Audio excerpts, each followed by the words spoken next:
అందరికీ నమస్తే, welcome to Andhraprabha. నేను మీ సంతోషి.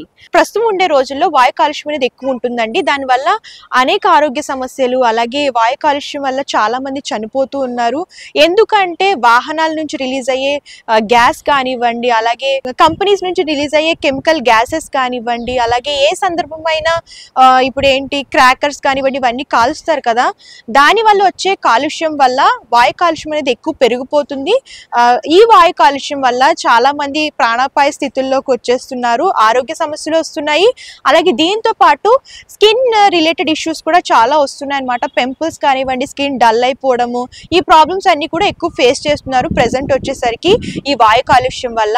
సో ఈ వాయు కాలుష్యం నుంచి మన స్కిన్ని మనం కాపాడుకోవాలంటే కొన్ని టిప్స్ అనేవి ఉన్నాయి. ఆ టిప్స్ ఏంటో నేను మీకు ఈరోజు చెప్తాను. సో ఫస్ట్ వచ్చేసరికి ఆహారం. మనం తీసుకునే ఆహారంలో గింజలు కానివ్వండి, ఆకుకూరలు, అలాగే పండ్లు తీసుకుంటే మన శరీరం అలాగే మన స్కిన్ కూడా యాక్టివ్గా అలాగే హెల్దీగా ఉంటుందన్నమాట.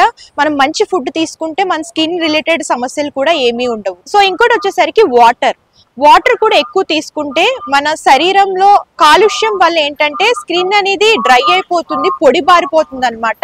సో వాటర్ తీసుకుంటే స్కిన్ లోపల నుంచి హైడ్రేట్ అవుతూ ఉంటుంది కాబట్టి సో మన స్కిన్ అనేది డ్యామేజ్ అవ్వకుండా ఉంటుంది.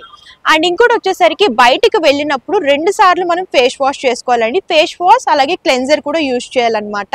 సో లైట్గా అంటే ఎక్కువ కెమికల్స్ లేని క్లెన్జర్ అనేది యూజ్ చేసుకుంటే సో మనం బయట నుంచి వచ్చిన తర్వాత పింపుల్స్ కానివ్వండి, స్కిన్ డ్రై అవడం కానివ్వండి, ఇలా స్కిన్ రిలేటెడ్ ఇష్యూస్ కానివ్వండి, ఇలాంటివి ఏమి రావు.